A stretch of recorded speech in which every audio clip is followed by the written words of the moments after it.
नमस्कार विद्यार्थी मित्रांनो, स्वागत आहे आपल्या आजच्या व्हिडिओमध्ये।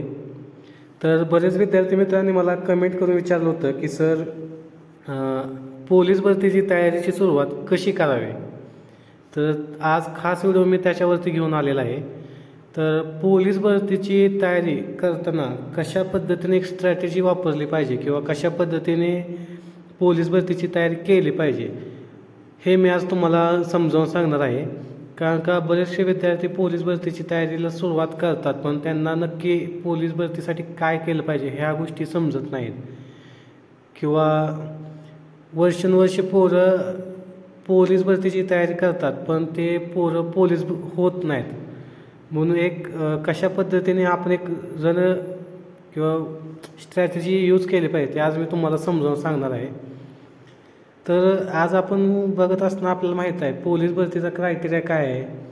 तर पोलीस भरतीची एक मैदानी चाचणी होते आणि ज्यावेळेस आपण मैदानी चाचणी क्लिअर करतो त्यानंतर आपल्याला पोलीस भरतीची लेखी परीक्षा द्यायला येते। ओके, म्हणजे आपल्याला जर पोलीस व्हायचं असेल तर आपल्याला पहिल्यांदा मैदानी चाचणी द्यावी लागते। जर तुम्ही त्यात क्वालिफाय झाला तर तुम्हाला मग लेखी परीक्षेला अलाव केलं जातं। ओके, तर यामध्ये पोलीस भरतीची तयारी करताना आपल्याला एक गोष्ट माहीत असली पाहिजे की ज्यावेळेस पोलीस भरतीची जी मैदानी चाचणी होते ती एकूण 50 गुणाची होते। किती? 50 गुणांची। तर पोलीस भरतीची लेखी परीक्षा जी असते ते एकूण 100 गुणांची असते। अशी टोटल 150 गुणांची परीक्षा होते। म्हणजे आपलं जे फायनल मेरिट लागतं ना ते 150 गुणांचं लागतं। मग त्यात पहिल्यांदा आपल्याला मैदानी चाचणी क्वालिफाय व्हावं लागतं। मग त्यात आपल्याला मैदानी चाचणीमध्ये काय काय असतं तर 100 मीटर रनिंग असते, त्यानंतर आपल्याला 1600 मीटर रनिंग, त्यानंतर 100 मीटर रनिंग आणि गोळा फेक असे 3 इव्हेंट असतात। ओके, तर 1600 मीटर जे रनिंग आहे त्या 1600 मीटर रनिंग ह्या किती गुणांना आहे इव्हेंट तर 20 गुणांना इव्हेंट आहे हा। त्यानंतर 100 मीटर रनिंग किती गुणाला आहे तर 15 गुणांना आहे। त्यानंतर गोळा फेक आहे कितीला 15 गुणांना। असे एकूण टोटल 20 15 15 असे एकूण टोटल केली तर 50 गुणांची मैदानी चाचणी होते। मग आपल्याला 1600 100 गोळा फेक यात आपल्याला कमीत कमी किती मार्क घेणे गरजेचं आहे की जेणेकरून आपण पोलीस भरतीच्या लेखी परीक्षेला क्वालिफाय होऊ। तर ज्यावेळेस आपण मैदानी चाचणी देतो त्यावेळेस आपला कमीत कमी 1600 मीटर ज्यावेळेस आपण 1600 मीटरचा जो रनिंग इव्हेंट देतो आहे त्यावेळेस कमीत कमी आपल्याला 20 पैकी 18 गुण पडणे गरजेचं आहे।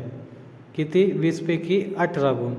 ज्यावेळेस आपण 100 मीटर रनिंग करतो त्यावेळेस आपल्याला 15 गुणांची आहे, तर 15 पैकी कमीत कमी आपल्याला 12 गुण तर मिळवणे आवश्यक आहे।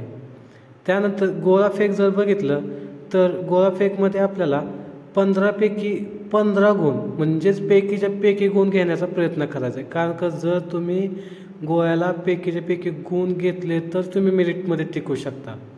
कारण का 1600 मीटर 100 मीटर हे इव्हेंट जर बघितले तर यात आपण 20 पैकी 20 किंवा 15 पैकी 15 मार्क घेण्याची शक्यता खूप कमी आहे, कारण का ते टफ इव्हेंट आहे। तसं आपला गोळा फेक जर बघितला तर गोळा फेक असा इव्हेंट आहे की ज्यात आपल्याला 15 पैकी 15 गुण मिळू शकतात। जर अशा पद्धतीने तुम्ही जर स्ट्रॅटेजी आखली तर आता बघा 18 इकडं आपल्याला किती पडले 12, इकडे पडले 15 असे एकूण जर टोटल आपण जर केली तर जवळपास मला वाटते 45 ते 48च्या दरम्यान आपलं काहीतरी मेरिट निघतं याच्यात। मग त्यामुळे जर अशा पद्धतीने जर तुम्ही मैदानी चाचणी दिली तर तुम्हाला लेखी परीक्षेसाठी क्वालिफाय होता येईल।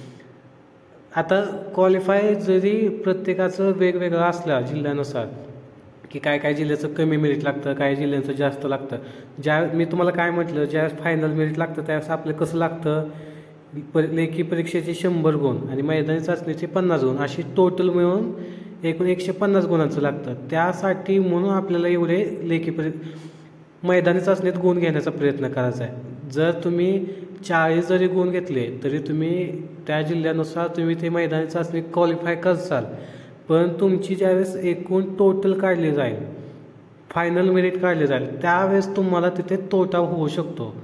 त्यामुळं ज्यावेळेस आपण मैदानी चाचणी देतो त्यावेळेस आपलं कमीत कमी 45 ते 48च्या दरम्यान गुण घेण्याचा प्रयत्न करायचा आहे. जर आता इथं आपण बघितलं मैदानी चाचणी, ज्यावेळेस आपण मैदानी चाचणी क्वालिफाय होऊन इकडं लेखी परीक्षेला क्वालिफाय होतो तर तेव्हा लेखी परीक्षेचं काय क्रायटेरिया आहे, तर आपल्याला माहिती आहे. आता मी तुम्हाला सांगितलं की लेखी परीक्षा एकूण 100 गुणांची आहे, बरोबर आहे. मग या 100 गुणांच्या लेखी परीक्षेत आपल्याला काय काय विचारलं जातं, तर त्यात आपल्याला सामान्य ज्ञान विचारलं जातं, त्यानंतर गणित विचारलं जातं, त्यानंतर बुद्धिमत्ता, त्यानंतर मराठी ग्रामर, असे एकूण 4 सब्जेक्ट आहेत. हे प्रत्येक सब्जेक्ट आहे ना आपल्याला किती मार्काला विचारतात माहिती आहे का, 25 मार्काला विचारतात. किती मार्काला, 25 मार्काला. म्हणजे सामान्य ज्ञान 25 गुण, गणित 25 गुण, बुद्धिमत्ता 25 गुण, मराठी ग्रामर 25 गुण, असे एकूण आपल्याला हे 100 मार्काला विचारलं जातं, बरोबर आहे. तर आता सामान्य ज्ञान म्हणलं की त्यात काय काय येतं आपल्याला माहिती आहे का, तर सामान्य ज्ञानमध्ये इतिहास, भूगोल, नागरिकशास्त्र किंवा आपलं भारताचं संविधान, त्यानंतर पंचायत राज, स्थानिक स्वराज्य संस्था, पोलीस प्रशासन इत्यादी जे वेगवेगळे टॉपिक आहेत हे सर्व आपल्याला सामान्य ज्ञानमध्ये येतं. सामान्य ज्ञानमध्ये आज एक टॉपिक कुठला येतो माहिती आहे का, करंट अफेअरमध्ये चालू घडामोडी, असे हा सर्व सिलेबस मिळून सामान्य ज्ञान तयार होतो. आणि हा किती मार्काला विचारला जातो, आपल्याला 25 मार्काला विचारला जातो. त्यानंतर गणित आपल्याला किती मार्काला विचारलं जातं, 25 मार्काला. गणितमध्ये काय काय आपल्याला विचारलं जातं, नफा तोटा, सरळ व्याज, चक्रवाढ व्याज, त्यानंतर नळ टाकी, रेल्वे, त्यानंतर आपल्याला असे बरेच गणित आहेत जे की काय म्हणतात, लसावे मसावे, अशा पद्धतीचे जे टॉपिक आहेत ते आपल्याला कशात विचारले जातात, गणितात विचारले जातात. त्यानंतर गणित किती मार्काला, 25 गुणाला आहे. त्यानंतर कोणता आपल्याला टॉपिक आहे, बुद्धिमत्तामध्ये काय विचारलं जातं, दिशाज्ञान, नाते, हे असे जे टॉपिक आहेत हे आपल्याला सर्व बुद्धिमत्तामध्ये विचारले जातात. बुद्धिमत्ता कितीला आहे, 25 मार्काला. म्हणजे बुद्धिमत्तामध्ये अजून काय काय विचार, बरेच टॉपिक आहेत. आता मी जे तुम्हाला सांगतो ते तेवढेच टॉपिक असं काय नाही आहेत, अजून भरपूर टॉपिक आहेत. ज्यावेळेस आत्ता तुम्ही सुरुवात करताय, तुम्ही हा पूर्ण व्हिडिओ हा तुमचा बेस तयार करण्यासाठी आहे. जर तुम्हाला अजून डीपमध्ये नॉलेज पाहिजे असेल तर आपल्या यूट्यूब चॅनलवरती तुम्हाला बरेच व्हिडिओ गावतील. तुम्हाला फ्री क्लासेस आहेत, त्यात तुम्हाला समजून जाईल की आपले कशा पद्धतीने कोणकोणते आपल्याला पोलीस भरतीचे टॉपिक विचारले जातात हे सर्व तुम्हाला समजेल. त्यानंतर कुठला सब्जेक्ट आहे आपला, मराठी ग्रामर. मराठी ग्रामरमध्ये तुम्हाला माहीत आहे पहिला चॅप्टर आहे वर्ण म्हणजे किती वर्ण आहेत. त्यानंतर आपल्याला कुठला टॉपिक आहे, संधी. त्यानंतर सर्वनाम, विशेषण, क्रियापद, ह्या सर्व जे टॉपिक आहेत हे मराठी ग्रामरमध्ये आपल्याला एकूण 25 मार्काला विचारले जातात. असा एकूण पोलीस भरतीचा लेखी परीक्षेचा क्रायटेरिया बघितला तर किती गुणाचा तयार होतो, 100 गुणाचा होतो.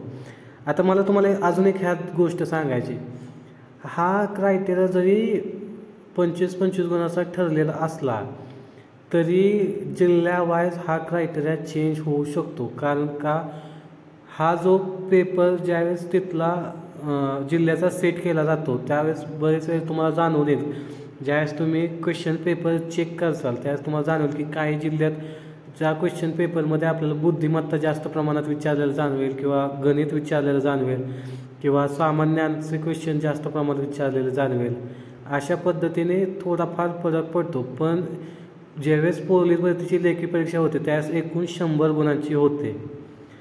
जर आता तुम्हाला मी मागाशी सांगितलं, ज्यावेळेस तुम्ही मैदानी चाचणी देता त्यावेळेस तुम्हाला कमीत कमी 45 ते 48च्या दरम्यान गुण पडले पाहिजे. तसेच पोलीस भरतीचा जर आपण विचार केला तर तुम्हाला पोलीस भरतीच्या लेखी परीक्षेत जर क्वालिफाय, म्हणजे आता इथं फायनल मेरिट लागणार आहे, पण जर तुम्हाला लेखी परीक्षेत जर मार्क घ्यायचे बघितले तर तुम्हाला किती मार्क घ्यावं लागतील माहीत का तुम्हाला, तर जवळपास 85 ते 95च्या दरम्यान तुम्हाला लेखी परीक्षेत गुण घेणे गरजेचं आहे. ज्यावेळेस तुम्ही 85 ते 95च्या दरम्यान गुण घेता त्यावेळेस त्यानंतर तुमची जेव्हा टोटल एकूण गुण काढले जाईल त्यावेळेस तुमचे 135 ते 140 45च्या दरम्यान तुमचं गुण होते. मग ज्यावेळेस तुमची एवढी टोटल होईल त्यावेळेस तुम्ही 100% पोलीस भरती होणार. माझी खात्री आहे तुम्ही 100% पोलीस होणार. त्यासाठी तुम्हाला ह्या 2 गोष्टींचा विचार करणं गरजेचं आहे. नाहीतर बरेच विद्यार्थी काय करतात की मैदानी चाचणीची तयारी करायला लागली म्हणजे ते पोरं लेखी परीक्षेकडे दुर्लक्ष करतात. आणि काही विद्यार्थी असे असतात की ते लेखी परीक्षेची तयारी जोरात करतात पण मैदानी त्यांची वेग असते. तर तसं करून जमणार नाही आपल्याला. आपल्याला जर पोलीस व्हायचं असेल तर तुम्हाला आजचं कॉम्पिटिशन बघायचं असेल तर तुम्हाला मैदानी चाचणी आणि लेखी परीक्षा दोन्हीची उत्तम तयारी करावं लागणार आहे. तरच तुम्ही क्वालिफाय होचाल. ओके. मला वाटतं बऱ्यापैकी तुम्हाला पोलीस भरतीचा क्रायटेरिया हा तुम्हाला समजला असेल. नक्कीच तुम्ही ह्या स्ट्रॅटेजीचा फायदा करून उपयोग करून जर तयारी केली तर तुम्ही हमखास पोलीस होणार. ओके. तर आज आपण इथंच थांबूयात. आणि जर तुम्हाला हा व्हिडिओ विद्यार्थी मित्रांनो आवडला असेल तर चॅनलला लाईक करा आणि सबस्क्राईब करा. आणि जर तुमचा कोणी मित्र असा असेल की जो नव्याने पोलीस भरतीची तयारी करत असेल तर त्याला हा व्हिडिओ शेअर करा. ओके. धन्यवाद.